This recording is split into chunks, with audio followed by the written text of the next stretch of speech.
Më pëlqejnë shumë ato magjistarët që marrin shpatën, e fusin në gojë dhe shpata zhduket.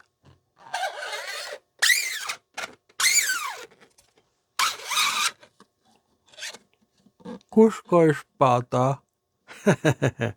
E pra, shqiptarët ka një fjalë shumë të bukur, stom.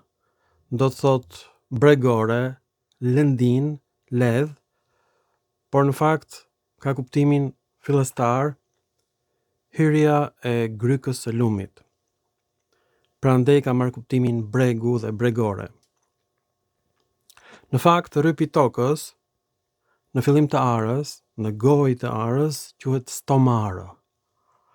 Është një krijim shumë i bukur, poetik, një lloj si purdhar, fjalë pellazge, nga fjala purdha, arvanitase që do të thotë pordha. Po ashtu nga fjala pithos, do të thotë qyp, arvanitasit kanë krijuar fjalën pithar, do të thotë grop, ku futen perimet për të mbajtur të ftohta. Tani, arvanitasit pra shtojnë të fjalën arius të latinishtes e kanë shkurtuar në ar, dhe kanë krijuar fjalën stomar, që do të thotë një rryp në shpatë të ngritur të bregores. Në fakt ekziston dhe si toponim në Shkodër Stom Golem ose goja e golemit. Golem është fjalë slave, do thot i madh. Shumë e bukur si fjalë serbe, golem, por pjesa e parë është greke, stoma, do të thot goja e golemit. Dhe Straboni thot që gryka e lumenjve në Iliri quhet stoma. Unë habita shumë, po stoma është fjalë greke për gojën.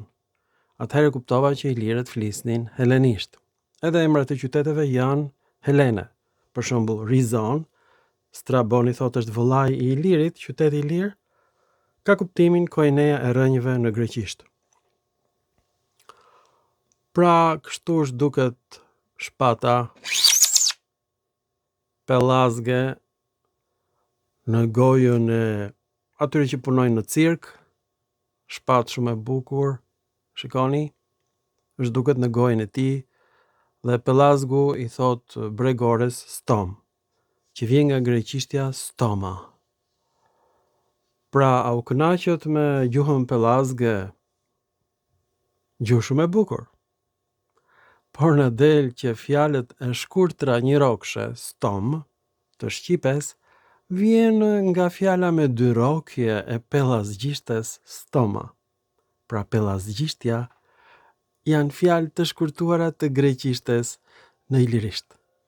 Ju faleminderit për vëmendjen dhe mirupafshim në filma të tjerë shkencor.